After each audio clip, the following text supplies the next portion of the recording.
रूस यूक्रेन युद्ध के बीच जब कई देश रूस को अलग थलग करने की कोशिशों में जुटे हैं, तब रूस ने भारत की तारीफ की है।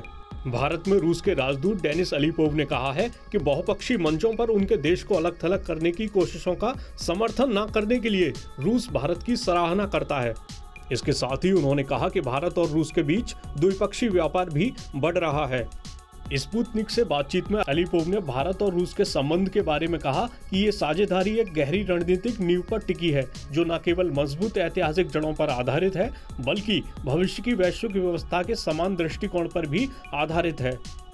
उन्होंने कहा, हम यूक्रेन की घटनाओं के मूल्यांकन के लिए नई दिल्ली के आभारी हैं। स्पष्ट रूप से वे मौजूदा भू राजनीतिक और भू आर्थिक स्थिति की पृष्ठभूमि को समझते हैं। वे मौजूदा वैश्विक खाद्य और ऊर्जा संकट की उत्पत्ति में गैर कानूनी प्रतिबंधों की विनाशकारी भूमिका देखते हैं। अलीपोव ने कहा कि भारत बहुपक्षीय मंचों पर रूस को अलग थलग करने की कोशिशों का समर्थन नहीं करता है और अन्य प्रमुख वैश्विक और क्षेत्रीय समस्याओं की अनदेखी कर अंतर्राष्ट्रीय एजेंडे को संघर्ष तक सीमित करने की पश्चिम के रुख की आलोचना करता है। अलीपोव का मानना है कि पश्चिमी देशों के प्रतिबंधों के बावजूद रूस का भारत के साथ व्यापार सकारात्मक दिशा में बढ़ता रहेगा।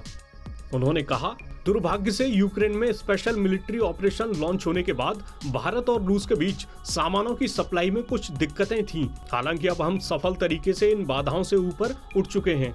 हमें भरोसा है कि रूस में भारत का निर्यात निकट भविष्य में तेजी पकड़ेगा। आपको बता दें कि हाल ही में भारतीय प्रधानमंत्री नरेंद्र मोदी और रूस के राष्ट्रपति व्लादिमीर पुतिन के बीच फोन पर बातचीत हुई थी। इस दौरान पीएम मोदी ने यूक्रेन संकट को बातचीत और कूटनीति के जरिए सुलझाने के भारत के पुराने रुख को दोहराया था।